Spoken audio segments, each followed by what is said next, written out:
Olá, pessoal, tudo bem? Bem-vindos a mais um novo vídeo em uma nova sexta-feira. E hoje eu tenho convidado especial, o professor Jefferson Jorge, que é um amigo querido de longa data e também um professor que eu muito admiro, atuou aqui pertinho da nossa região, na cidade de Lins, na Unimep, na Unitoledo, aqui em Araçatuba. E hoje em dia ele está levando o conhecimento dele lá para as bandas de Suzano, para as bandas de Itaquera, onde ele é um professor muito admirado pelos seus alunos. Seja muito bem-vindo, professor Jefferson Jorge. Obrigado, Heloísa. É um prazer reencontrá-la. Você que é esposa de um grande amigo, irmão, que é o professor Luiz Gustavo Boian Pancotti.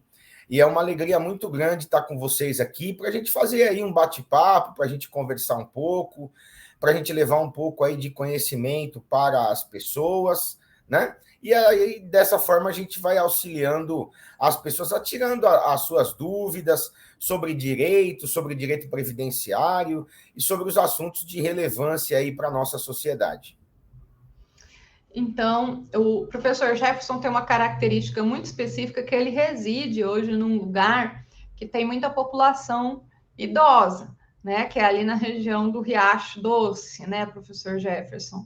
E aí a gente estava pensando num tema para gravar aqui para o canal e para trazer, e eu acho que o tema revisão de benefício é um tema muito amplo. As pessoas hoje estão falando muito sobre esse tema por conta da revisão da vida toda, mas nós temos uma gama imensa de possibilidades revisionais que as pessoas nem sempre abordam. Então, eu acho que por isso o nosso bate-papo hoje vai ser bem produtivo.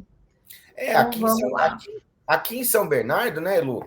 Você vê, tem muito ex-metalúrgico, né? Por causa da Volkswagen, da Ford, da Mercedes, da Scania. Então, aqui em São Bernardo, tem muito metalúrgico, tem muita pessoa aposentada, né? Então, é uma boa, porque há a possibilidade de esclarecer, levar conhecimento para essas pessoas, porque muitas vezes, né, Elo, eu acho que a gente que é advogado, a gente tem essa função, a gente que é advogado e professor, ambos somos professores, eu acho que essa é a nossa maior dedicação, né? Levar o conhecimento e esclarecer um pouco as pessoas, né, acerca dessa questão previdenciária. E já vou fazer uma pergunta para você, para te ouvir, porque eu sei que você é uma especialista nisso, o meu amigo Pancotti também. Fala um pouquinho, Heloísa, sobre essa questão de revisão de benefício previdenciário. Bom, o que é revisão, né? Nós temos aqui duas principais formas de conseguir, depois do momento em que a pessoa pede a sua aposentadoria ou começa a receber como beneficiária um benefício, por exemplo, de pensão por morte, nós temos duas principais maneiras de recalcular essa renda, né? Uma por meio dos recálculos. Existem dois principais recálculos na história daqui, que ainda é na Previdência. Os recálculos normalmente não decaem e eles são oriundos de má aplicação, má interpretação dos índices de correção monetária com relação aos segurados e aos seus beneficiários. Então, por exemplo, nós temos aí o período que vai da Constituição de 88 até a Lei 8.213 de 91, que ficou conhecido como o período do buraco negro. E por que tem esse nome de buraco negro? Porque o governo, ele conferiu uma interpretação restritiva ao texto da lei e deixou de aplicar os reajustes devidos nos benefícios das pessoas. Então, isso trouxe uma desvantagem no decorrer dos anos, né? E uma diferença de correção monetária que essas pessoas têm a receber. Né? Ainda hoje, né? Ainda hoje há a questão do reajuste do buraco negro, tem a questão do reajuste dos rendimentos dos tetos, da readequação dos tetos previdenciários, tudo isso ainda é possível de fazer hoje para quem não conseguiu buscar esse direito à época dos fatos.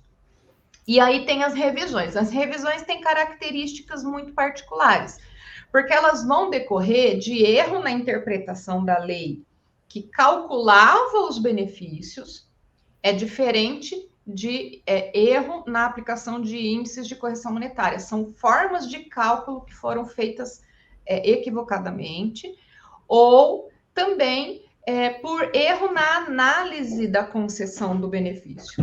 Na questão do erro na forma de cálculo, nós temos principalmente as questões relacionadas ali à revisão da vida toda, que é uma tese, né, que foi recepcionada no STF, a revisão das atividades múltiplas ou atividades concomitantes, que é uma forma de cálculo em que o INSS conferia interpretação restritiva ao artigo 29 da Lei 8.213. Essa revisão também transitou no STF, então quer dizer que são duas teses hiperseguras, não tem prejuízo para o segurado. E nós temos também questões que são muito próprias de cada um. Aí na sua região você tem muito caso de aposentado metalúrgico. É muito comum que na metalurgia o INSS deixe de reconhecer a atividade especial. Por quê? Porque esses trabalhadores, ou eles estão expostos a calor, ou eles estão expostos a trepidação ou a ruído. Então, e tem aqueles também que trabalham na parte elétrica, né? Que tem a periculosidade aliás, o perigo da situação da exposição à energia e tudo mais. E aí, quando o INSS vai analisar esses pedidos, professor Jefferson, é muito comum que ele deixe de reconhecer que aquele serviço que o segurado desempenhou é especial, e sendo especial, ele tem um tratamento diferente da lei. E qual seria esse tratamento? Para a exposição mais no nível máximo, né? Nós temos aí a possibilidade de converter o período contributivo por 1,4. A grosso modo, isso aumenta 4 meses para cada ano que o segurado esteve nessas atividades. E aí, o que acontece? No final das contas, quando você faz a soma desse período todo e o reconhecimento desse período e a conversão desse período em comum, você pode ter uma forma de cálculo mais vantajosa. Então, se a forma de cálculo for mais vantajosa, isso significa que a renda mensal inicial desse segurado também será mais vantajosa. Então, assim, por exemplo, durante os anos, conforme o decorrer dos anos, professor Jefferson, a formalidade, a burocracia do Estado mudou e a forma de comprovar a exposição à atividade que seja penosa, que seja exaustiva, né? Essa atividade especial que a gente fala, essa forma de provar isso mudou. Em uma época, a gente provava isso pelo enquadramento da profissão. Então, não precisava de grandes documentações. A gente olhava o registro na carteira, buscava no decreto se aquela profissão estava contemplada no rol de profissões que davam direito à aposentadoria especial.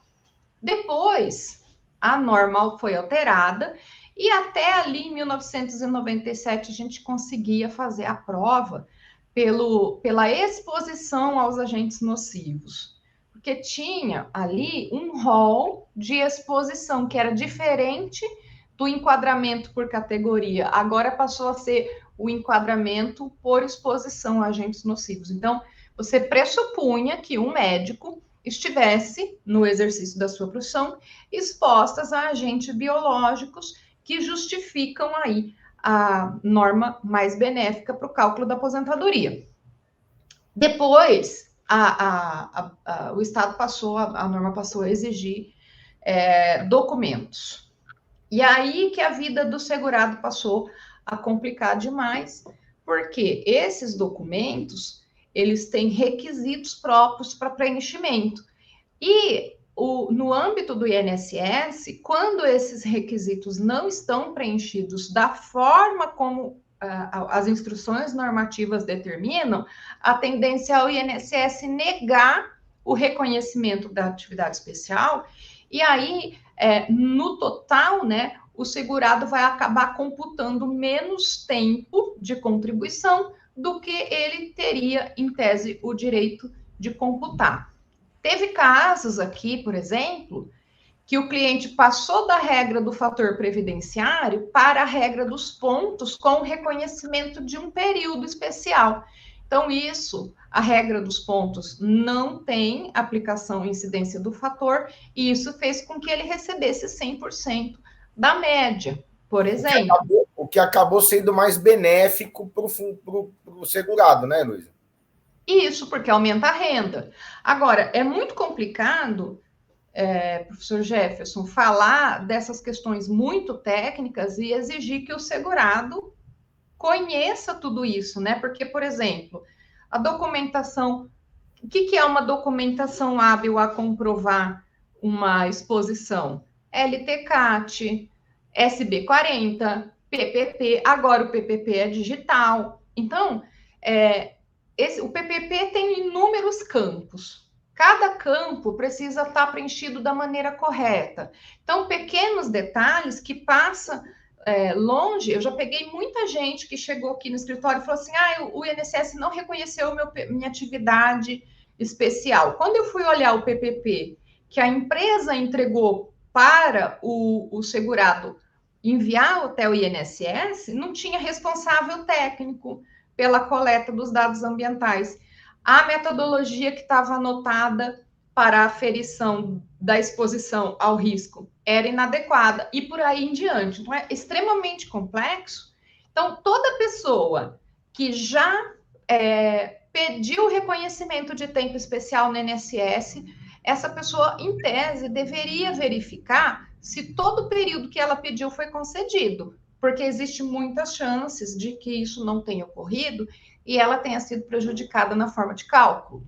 E você vê que interessante, né, Lu? Porque às vezes o preenchimento equivocado desses documentos que comprovam todos esses benefícios acabam prejudicando o próprio segurado. Às vezes pessoas humildes, pessoas simples, trabalhadores que desenvolvem atividades mais simples, eles não têm esse conhecimento específico e acabam sendo prejudicados pelo fato da documentação estar equivocadamente preenchida.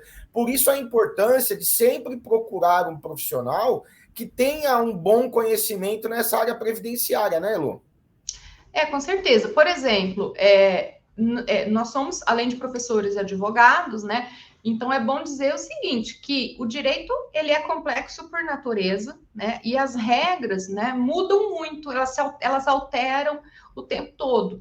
No direito previdenciário, ainda por cima, tem a questão do tempo que rege o ato.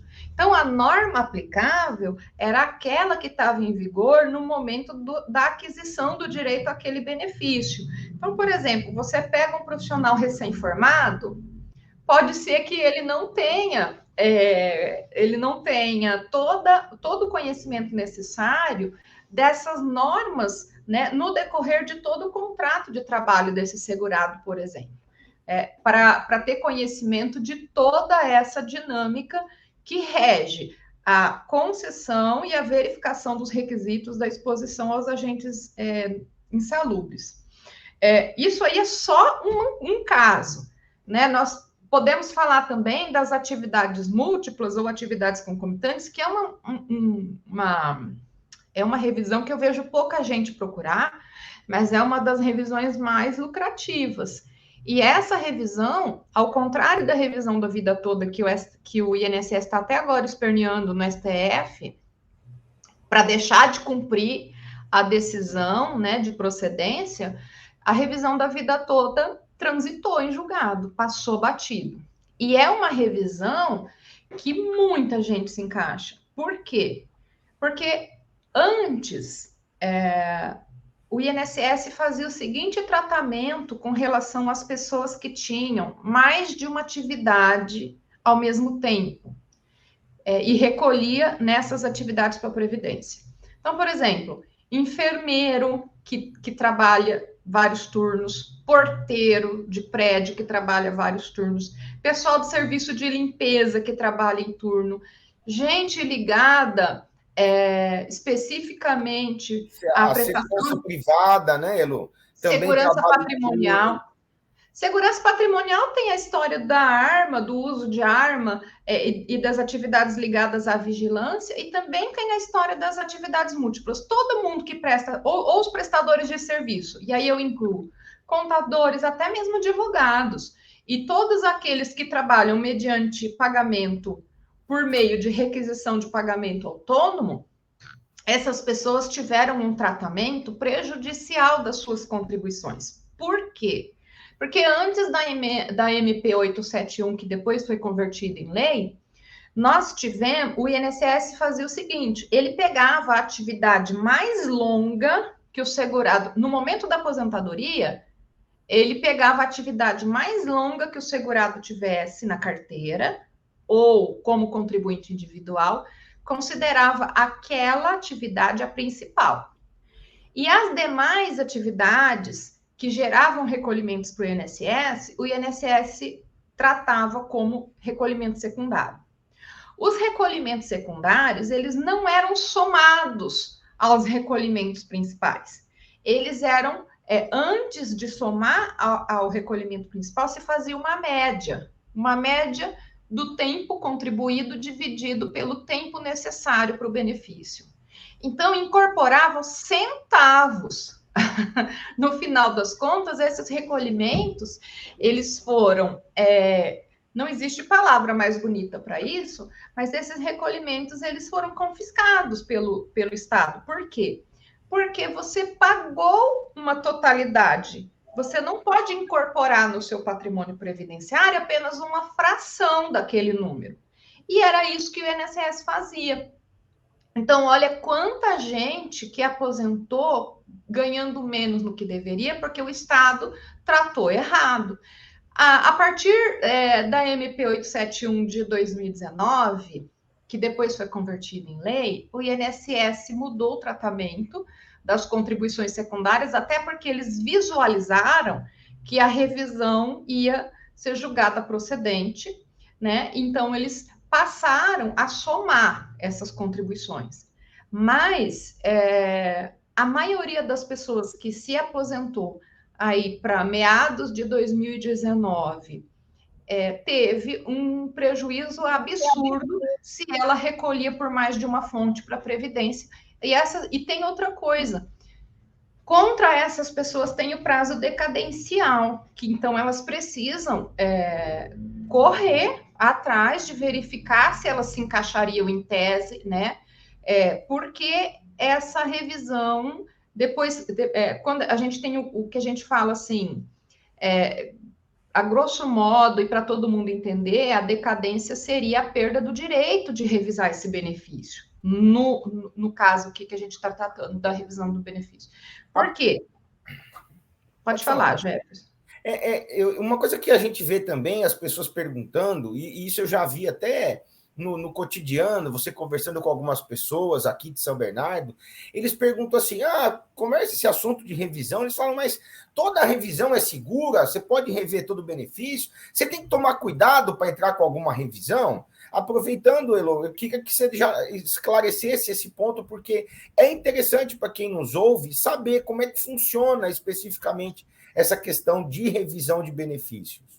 Eu acho, toda revisão é segura quando você sabe o que você está pedindo. O que acontece? Eu já fui, inclusive, contratada por segurado que pediu sem saber, o segurado foi até o INSS e falou, não concordo com o cálculo, quero que vocês refaçam. E havia um erro, e ao invés de aumentar o benefício, o INSS, tomando ciência do erro que cometeu no cálculo, diminuiu o benefício desse segurado. Então, é muito complicado porque não dá, nem todo mundo cabe em uma revisão. Por exemplo, não adianta eu pedir o reconhecimento de período especial para quem não trabalhou, sujeito a risco. Não adianta eu pedir a revisão da vida toda para quem não ganhava melhor antes de julho de 94. Por quê? Porque se eu pedir, o benefício vai diminuir ao invés de aumentar. Não adianta eu pedir o benefício das atividades, a revisão das atividades múltiplas para quem não recolhia por várias fontes, porque ela não tem direito. E olha que questão interessante. Esse é um ponto que, para quem nos assiste, tem que ficar muito atento. Porque, assim, se você fizer um pedido e esse pedido for feito e você não tiver amparado por um profissional de qualidade, por um profissional que saiba o que está fazendo, a pessoa vai acabar sendo prejudicada, né? Ou seja, o benefício dela pode até diminuir, ele vai ganhar menos do que ele ganha hoje. Então, por isso que ele precisa, antes de se aventurar aí em pedir revisão, procurar sempre uma pessoa que tem bastante experiência com isso, né, Heloísa? Para que fique claro que isso pode gerar um certo prejuízo para a pessoa, né? Esse é um risco, né? E mais, né? O INSS hoje acabou, semana passada, passou uma orientação interna em que estabelece as formas de restituição do INSS no pagamento dos benefícios a maior, né? Então, não é só ter a renda diminuída, como também ter que restituir os últimos 5 anos. Então, é um risco muito grande. Aqui, né, especificamente, e você sabe disso porque na área previdenciária você é nosso parceiro de trabalho, a gente tem dois programas, né, duas inteligências artificiais que fazem esses cálculos e essas simulações dos cenários possíveis, e a gente às vezes ainda se utiliza de um perito expert que faça análise de tudo, de toda a situação pregressa do segurado, antes de estabelecer se ele é um candidato a uma revisão ou não. Então, por exemplo, a revisão do auxílio alimentação. Especialmente os empregados públicos que, embora sejam titulares de cargos, né, tenham prestado concurso, sejam titulares de cargos efetivos, muitos têm um tratamento seletista. E quando eles recebem esse tratamento seletista, tem uma verba que chama auxílio alimentação, que é uma verba que, de acordo com a lei de custeio da Previdência Social, deve incidir a contribuição previdenciária. Então, o Estado costuma recolher, mas não computar, levar em consideração só o salário base, ou deixar de computar a contribuição previdenciária sobre aquela verba. Ocorre que, se a lei determina que aquela verba de natureza alimentar integra os vencimentos, e sobre a totalidade desses vencimentos há necessidade da cobrança da verba previdenciária, isso tem que integrar também o cálculo da aposentadoria. E, independente do Estado ter recolhido ou não ter recolhido, como é dele a obrigação da retenção, se ele comete um erro, se ele vem a cometer um erro na retenção, isso não é um problema que tenha que afetar o segurado. Então, a revisão, por exemplo, do auxílio alimentação. Aproveitando, eu vou te fazer uma outra pergunta. Existem outras revisões, Heloísa, além da revisão da vida toda, além da revisão de atividade múltipla? Existem outras revisões que o segurado pode procurar a doutora Heloísa, por exemplo, para fazer revisão? Uma revisão que os advogados previdenciaristas deixam de dar importância, mas ela é muito boa, é a questão das reclamações trabalhistas e como o INSS trata essas reclamações no campo previdenciário. Então, vamos lá. Uma pessoa, na sua vida, trabalhou 10, 15 anos numa empresa. A empresa pagava um salário na carteira e mais X por fora, por exemplo, ou nunca registrou aquelas situações do vínculo de emprego que vão refletir no campo previdenciário. Muito bem. A pessoa, o segurado, em determinado momento da sua vida, ingressou na Justiça do Trabalho ou para pedir registro, ou para pedir o reconhecimento de um salário, seja como for, o INSS, ele não reconhece aquela situação jurídica porque ele não faz parte na Justiça do Trabalho do vínculo jurídico que envolve uma reclamação trabalhista. Muitas vezes, ele é chamado a compor essa relação, esse processo, lá no final, na fase de liquidação de sentença, só para ele executar a reclamada com relação aos recolhimentos das verbas de natureza social. Mas muita gente, quando vai pedir aposentadoria, esquece, leva a carteira de trabalho e lá na carteira de trabalho tem a anotação da época daquilo que ficou determinado na reclamação, mas não tem recolhimento, não tem nada. Veja o que a lei trabalhista, sabe o que a lei previdenciária fala? Que quando não houver comprovação do recolhimento, não tem outro meio de prova, como, por exemplo, o olerite, né? E que o empregado não tem como comprovar a retenção do recolhimento do INSS, a Previdência vai considerar aqueles meses, aquelas competências como válidas, mas com o valor de um salário mínimo. Então, veja só, é importante que o INSS integre essa relação. Como? No momento da aposentadoria, você deve levar o seu processo trabalhista inteiro e pedir o reconhecimento daquele processo. Ah, eu esqueci, quando eu fui pedir, eu não fiz isso, não lembrei. Pois bem, é um candidato à revisão. Eu tenho casos aqui, por exemplo, em que o segurado teve o reconhecimento de um salário de R$ 4.000. R$ 4.000. Mas como ele não tinha levado o processo trabalhista para reconhecimento junto à Previdência Social, a Previdência reconheceu o valor de um salário mínimo e ele aposentou com o valor do salário mínimo. Então, é uma revisão excelente. E é uma revisão que, saindo de um salário mínimo e entrando num cálculo de 4 salários, de R$ 4.000, isso vai fazer uma diferença muito grande ao longo do tempo, né? É isso que a pessoa tem que ter. Isso vai gerar um acréscimo, um recálculo muito grande na aposentadoria dele, né, Heloísa? E também tem as particularidades que daí que entra o conhecimento do profissional. Por quê? Porque existem requisitos que o INSS impõe para o reconhecimento dessa reclamação trabalhista no âmbito previdenciário. Primeiro delas, tem que ter havido contraditório no processo trabalhista. Então, se firmou um acordo, esse acordo precisa ter, no mínimo, o reconhecimento de vínculo. Acordo trabalhista em que o segurado firma ali uma composição por mera liberalidade, não faz efeito previdenciário, tá? Por quê? Porque é o seguinte, a partir do momento que você reconhece vínculo, reconhece valor de contribuição, é uma tarefa do INSS executar a reclamada e buscar a recomposição do pagamento da verba previdenciária. Se o INSS não fez isso, o segurado não pode ser penalizado.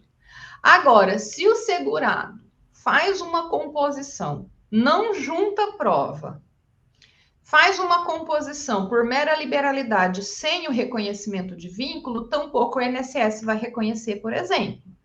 Mas, como a gente sabe que a maioria das pessoas opta, né? E pelo menos um advogado trabalhista que tem o mínimo de conhecimento previdenciário, ele não vai jamais permitir que o seu cliente firme um acordo trabalhista sem reconhecimento de vínculo, porque ele sabe o que isso vai significar no futuro para o seu cliente. Mas essa, por exemplo, é uma revisão que pouca gente fala. Certo. Uma outra coisa, Heloísa, tem prazo? Existe algum prazo para rever benefício?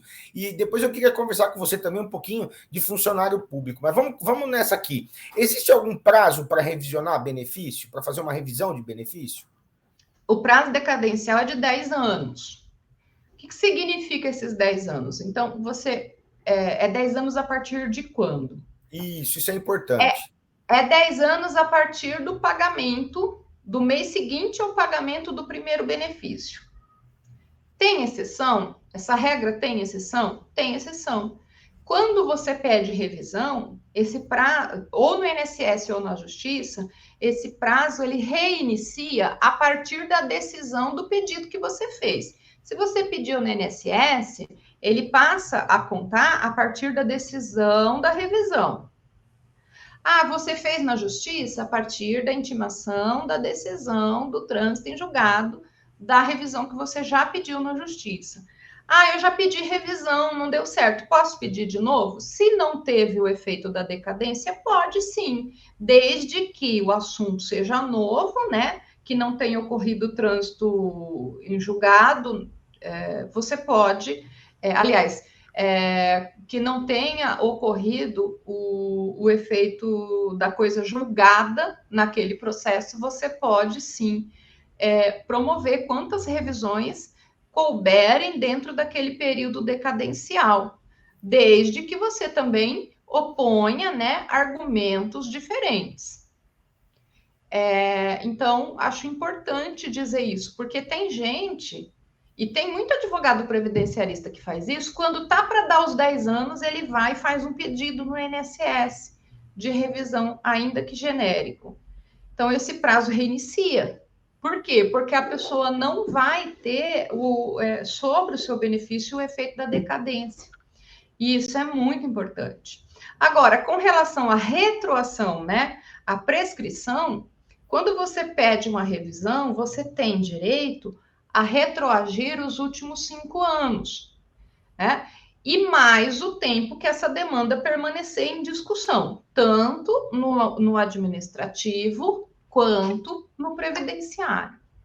Legal, legal. E é legal que quando tem questão administrativa e isso é resolvido no âmbito administrativo, né, Luísa? Até a forma de recebimento acaba sendo mais rápido do que na justiça, né? O recebimento do INSS, quando você faz direto o pedido no INSS, ele acaba sendo mais rápido do que o judicial, porque não tem precatório. É bom explicar isso para as pessoas, né, Elô? Isso, ele vem na própria conta do segurado, né? Na conta em que o segurado já recebe a sua aposentadoria, o retroativo, quando a discussão terminar, o INSS vai gerar um crédito positivo e esse crédito positivo vai ser depositado na conta. Lembrando que esse ano, em 2023, houve um ofício circular, não vou me lembrar o nome agora, mas tem um ofício circular para regular esses pagamentos que ultrapassam o valor total de 20 salários mínimos. E olha, revisão ultrapassa fácil 20 salários mínimos. É difícil uma que fica abaixo. E essas revisões, esses valores que ultrapassam 20 salários mínimos estão sujeitos a um cálculo que é realizado por uma secretaria especial, né, dentro da autarquia INSS. E por quê? Porque como o valor é alto, é necessário que esse cálculo seja realizado não pelo programa, não pela inteligência artificial, que hoje tem, o INSS se utiliza muito desse recurso, mas por um profissional qualificado, um perito. E aí, depois, quando essa discussão está pacificada, esse crédito positivo é depositado para saque na conta benefício do cliente, né, do segurado. Enquanto for se fosse na justiça, isso, aí a coisa complica um pouco. Porque se o valor ficar abaixo de 60 salários mínimos, é pago através de requisição de pequeno valor. Se ficar acima desse valor, é pago pelo sistema de precatórios. O problema é que, em 2021, nós tivemos a PEC dos precatórios. Essa PEC, né, que a emenda constitucional dos precatórios, ela estabeleceu o que a gente, que é previdenciarista, chama de calote nos aposentados. Por que calote? Porque ela estabelece um orçamento de valor fixo para pagamento dos precatórios que antes, até então, até 2020, foram pagos na integralidade, 2021 também. No ano de 2022, a hora que os recursos esgotaram, os pagamentos foram cessados. Havia uma ordem de superpreferência a ser respeitada. Alguns benefícios foram, aqueles de maior valor foram pagos parcialmente. E nesse ano de 2023, primeiro se retomou os pagamentos que não foram pagos em 2022, para depois pagar o exercício de 2023, acabou o recurso, muita gente vai ficar sem receber esse ano. E essa bola de neve ali, que começou lá quando a PEC foi aprovada em 2020, ela só vai terminar em 2027. Espera-se, se ninguém alterar isso, e a gente sabe que tem discussões para o governo atual encerrar essa dívida que vem rolando, porque estima-se que em 2027 ela vai quadruplicar, então é preciso encontrar recurso para sanar essa bola de neve que vem rolando desde 2021, aliás, a partir de 2022, Existem conversações no sentido de resolver essa questão, porque até então o precatório federal era um assunto que todo advogado tinha muita segurança de quando ele ia receber. E ele podia passar essa segurança para o cliente. Hoje em dia isso já não é mais verdade. Então, a demora, que antes era de até 1 ano e meio, hoje a gente tem uma insegurança muito grande de saber quando os precatórios federais que vêm dos processos judiciais vão ser pagos. A gente sabe que serão pagos, mas quando? Então, a preferência é sempre para trazer para o processo administrativo previdenciário, o PAP, que a gente chama. Uma coisa que eu queria que você falasse também, Luísa, porque como a gente aqui em São Bernardo tem muito funcionário público, né? São Bernardo é um município de quase 900 mil habitantes, né? E muitos funcionários públicos, muitos que estão aposentados. Eu sei que tanto você como o Pancotti, vocês também trabalham bastante nessa área, né, de funcionário público, seja ele municipal, seja funcionário público do governo do estado de São Paulo. Existem também algumas ações, né, Luísa, que podem ser feitas para funcionários públicos, né? Eu queria te ouvir um pouquinho acerca disso também. Olha, os benefícios por incapacidade dos... Olha, assunto revisão, Jefferson, a gente vai ficar aqui até amanhã, né? Mas eu vou trazer os principais motivos, né? Além daquelas teses que das emendas constitucionais, eu tenho direito de integralidade, eu tenho direito de paridade, eu aposento pela média, quais são as verbas que vão integrar a minha média. Além dessas discussões que são particulares, nós temos hoje também a discussão nos benefícios por incapacidade. Os benefícios por incapacidade, eles têm forma de cálculo, né, que seria aposentadoria por invalidez, ela tem uma forma de cálculo horrorosa hoje, depois da reforma. Por quê? Porque é impossível você atingir os 100% da sua média de contribuição. O cálculo é feito a partir de 60% da média, aos 20 anos de contribuição até 20 anos de contribuição para o homem e 15 para a mulher, e mais 2% por ano a mais que você coloca. Então, veja, a maioria das pessoas que aposenta por invalidez aposenta muito mal. Fora a tese que está vindo aí e suscitando a inconstitucionalidade do dispositivo que determinou essa regra de cálculo para os benefícios, essa é uma revisão. Aqui no escritório nós temos 3 histórias de sucesso. Nós conseguimos 3 declarações de inconstitucionalidade dessa forma de cálculo. Mas, além disso, nós temos também a questão da doença ocupacional, da doença decorrente do acidente de trabalho, né, e do exercício da profissão. Por quê? Porque quando você sofre um acidente de trabalho, a forma de cálculo muda, e aí você vai para 100% da média, independente do tempo de contribuição. Acontece que, quando não há um acidente, por exemplo, um atropelamento a caminho de casa, um atropelamento na hora do almoço, um acidente que seja assim muito clara a comprovação, um operário de construção civil que caiu do prédio. Quando não tem esse evento agudo, muitas vezes o perito do INSS tem dificuldade em estabelecer uma relação entre a atividade que o segurado desenvolve e a doença ocupacional, a doença que ele está manifestando, né? Até mesmo porque muitas prefeituras, né, como eu posso dizer, muitos entes têm dificuldade em reconhecer a existência desse vínculo de causalidade. Então, eu vou te dar um exemplo, tá? Polícia Militar. Polícia Militar, dado o estresse da profissão, é muito comum que esses profissionais adoeçam em razão de doenças mentais, né? Depressão, bipolaridade, transtorno de ansiedade generalizado, e isso é doença ocupacional. Por quê? Porque tem previsão em um decreto do Ministério da Saúde, tá? E traz essas vinculações. Funcionário de indústria, por exemplo, indústria metalúrgica, perda da acuidade, né? Perda da audição, ou então, por exemplo, doenças do sistema nervoso central em razão da exposição à trepidação.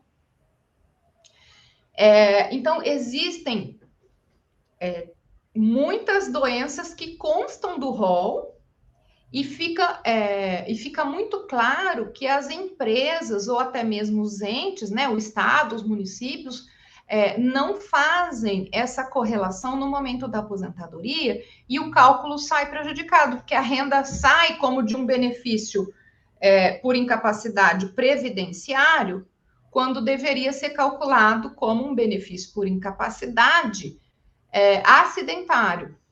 Então, tendinite, questão ligada à perda da voz e atividade do magistério. Atividade do magistério também é uma categoria profissional que tem grande problema para reconhecimento de doenças e tem muito atingimento de adoecimento em razão das doenças da mente. Também, alguns regimes próprios, por força de previsão legal própria, não reconhecem determinadas atividades como atuidades inerentes ao magistério. Mas, se forem atividades que tenham ligação com funções pedagógicas, por exemplo, ela tem previsão na LDB, aí o STF já pacificou a questão também, que deve ser reconhecido como atividade do magistério. Então, vamos lá. Tem muito RPPS aposentando pessoas que deveriam se aposentar com regras mais benéficas como profissionais do magistério, sendo aposentados com a regra genérica, a regra comum, a regra destinada a todo tipo de segurado, que muitas vezes tem um cálculo desfavorável.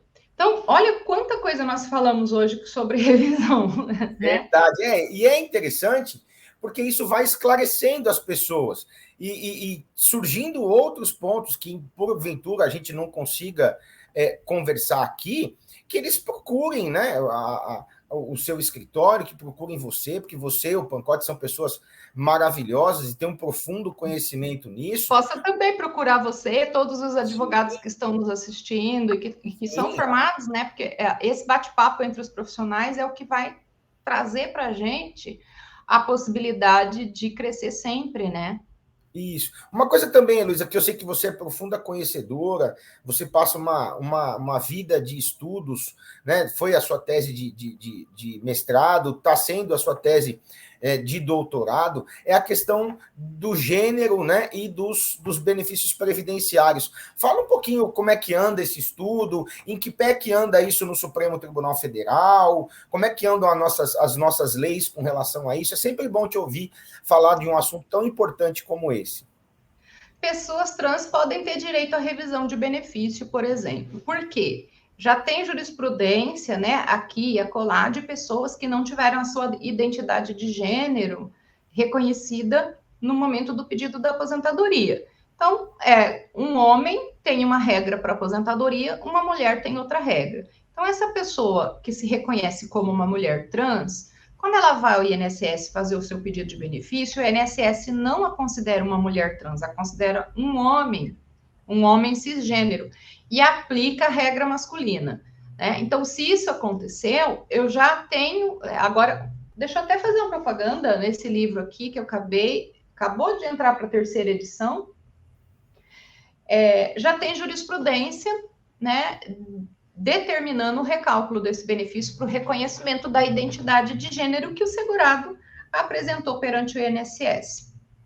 Mas, além disso, tem uma revisão em razão do gênero na pensão por morte. Isso é importante porque a maioria das mulheres que recebem pensão por morte após a reforma da Previdência, e olha quanta gente se foi aí nessa pandemia, né? Sim. Essas mulheres foram prejudicadas na forma de cálculo das suas pensões. Por quê? Porque a regra da pensão, do cálculo da pensão por morte é a mesma do benefício por invalidez. Aqui o instituidor, a pessoa que faleceu, teria direito, né, se ela tivesse, ao invés de falecido, aposentado por invalidez, por exemplo. Então, esse valor é repassado para a viúva e sobre ele ainda é aplicado o redutor de 60%, no caso de não ter prole, de não ter filhos, né? Porque metade do valor do benefício mais 10% para cada dependente apto a receber a pensão por morte. Mas veja só, o problema é que quando um homem falece, a forma de cálculo é de 60% sobre a média das remunerações a partir de julho de 94 até os 20 anos de contribuição. E a partir daquele momento vai acrescendo 2% para cada grupo de 12 meses, a mais dos 20 anos. Se fosse uma mulher que falecesse, o cálculo que seria feito para aquele benefício seria o seguinte: 60% de todas essas contribuições até os 15 anos de contribuição e mais 2% a cada grupo de um ano que fosse somado a esse tempo de contribuição. No final das contas, a viúva de um homem, por conta dessa fórmula de calcular a pensão por morte, a viúva de um homem vai receber menos do que a viúva de uma mulher ou o viúvo de uma mulher com o mesmo salário e com o mesmo tempo de contribuição. Então, essa é uma tese revisional que a gente também tem trabalhado aqui no escritório, é uma tese que eu não vejo ninguém falando. E é uma tese que, por conta da nossa Constituição Federal proibir qualquer tipo de discriminação em relação a gênero, eu acredito que ela vai ser privilegiada quando ela bater lá nas portas do STF, porque é inadmissível que o gênero do instituidor cause reflexo no valor do benefício dos dependentes, né? Então, nesse caso, eu acho que muita gente tem direito a essa revisão, e essa revisão tem bases muito seguras, né, para serem realizadas. Nesse caso, dessa revisão específica, o INSS não adianta fazer o pedido para o INSS, porque ele não vai reconhecer. Isso tem que ser trazido para a discussão judicial. Mas, em todos os outros casos que nós dissemos aqui, que nós tratamos aqui, existe sim a possibilidade de discutir isso na seara administrativa. Muito interessante, e essas pessoas, elas merecem a proteção do Estado, elas não devem e não podem permanecer à margem, né, tendo um benefício negado ou ainda prejudicial em relação ao gênero, né? Então, que o Supremo Tribunal Federal se sensibilize com a situação e que efetivamente assegure o direito dessas pessoas, né, Luísa?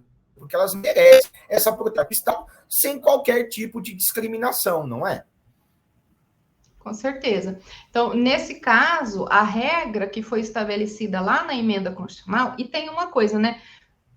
Os colegas que estão nos assistindo, uma emenda constitucional pode ser inconstitucional?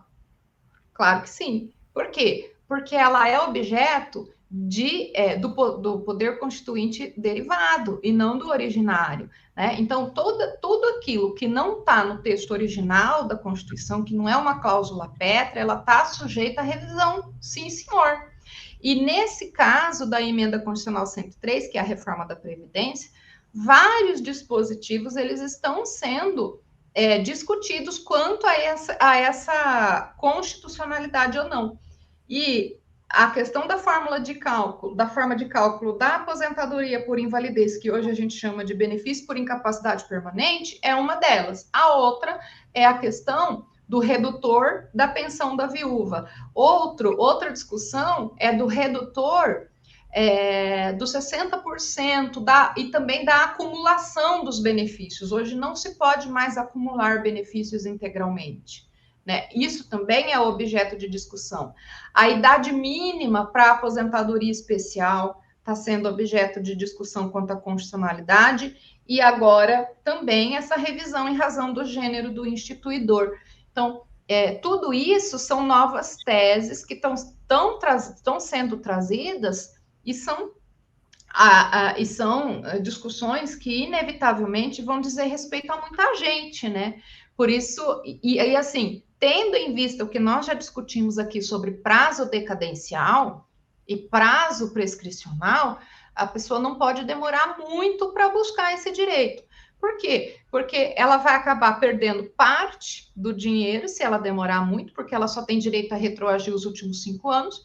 E no Brasil, a gente tem processo que está em andamento há 20 anos, né? Então, se você esperar que a discussão termine para procurar o seu direito, invariavelmente você pode ser atingido pelos efeitos da decadência, como eu tenho visto muito com revisão da vida toda. Quanta gente tem direito da revisão da vida toda e perdeu o direito em razão da decadência? É verdade.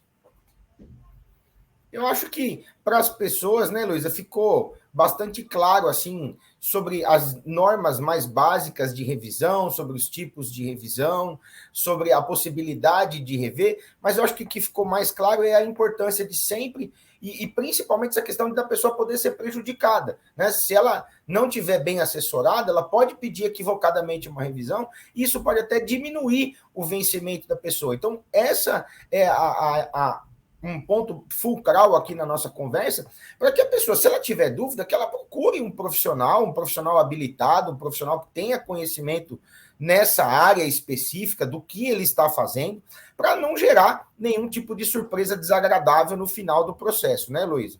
Com certeza.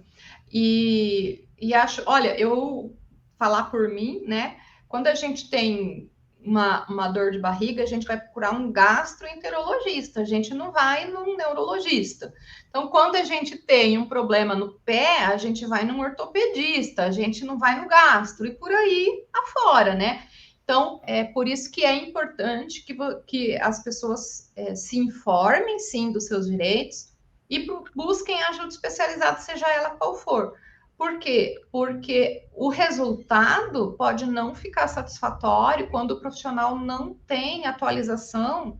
E olha, Jefferson, no direito previdenciário, a gente vai dormir com uma lei e acorda com outra.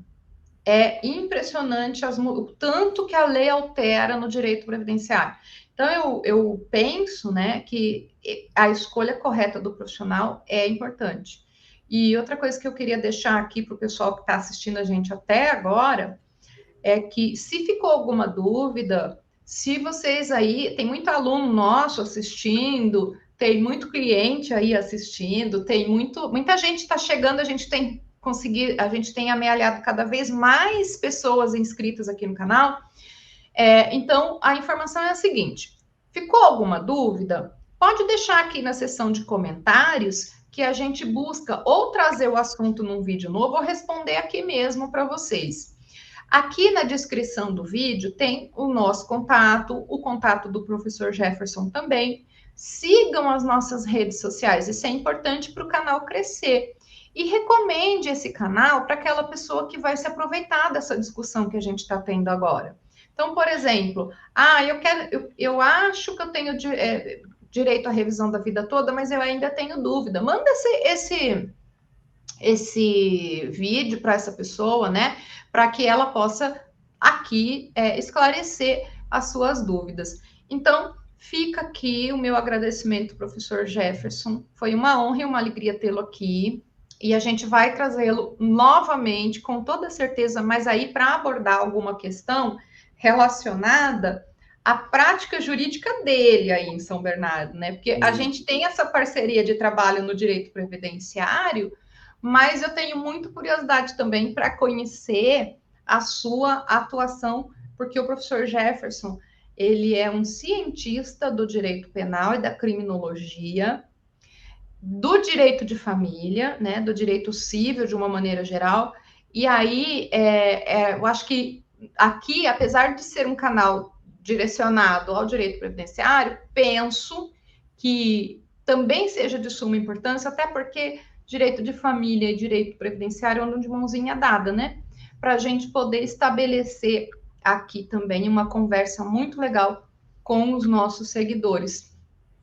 Uma alegria, professor Jefferson. Foi um bate-papo muito legal. Eu acho que a gente consegue esclarecer. Depois aí a gente marca para eu vir aqui falar um pouquinho sobre a questão da advocacia criminal, das teses criminais, de tudo o que está acontecendo aí na vara da infância e juventude, que também é um assunto que eu gosto demais, né? Sobre o ECA, falar de adoção. Então a gente tem aí bastante assunto para ir conversando. Eu agradeço muito aí o convite de participar com você dessa conversa, e é aquilo que a gente sempre se pauta, né? O nosso mistério enquanto professor é transmitir o conhecimento. E eu acho que é isso que a gente conseguiu fazer nessa tarde, nesse bate-papo. E fica aí essa dica da professora Heloísa. Tem alguma dúvida? Deixa aí na parte dos comentários, que aí a Heloísa, o professor Pancotti, vai lá e responde a sua dúvida com relação a isso. Eu acho que esse é o ponto que a gente consegue, de alguma forma, ajudar e cumprir o nosso papel enquanto professor. Né, Heloísa? Muito obrigado pelo convite. Fica um abraço aí pela oportunidade de participar no seu canal. E você, o nosso espectador que está acompanhando mais um vídeo de sexta, peço que não deixe de ativar as notificações para você não perder as próximas novidades, e também siga as nossas redes sociais para ajudar a gente a crescer e também a cada vez mais chegar para pessoas que estão precisando das informações que a gente divulga aqui nesse bate-papo muito legal de toda sexta-feira. Sexta-feira que vem tem mais vídeo, fique ligado e até a próxima. Tchau!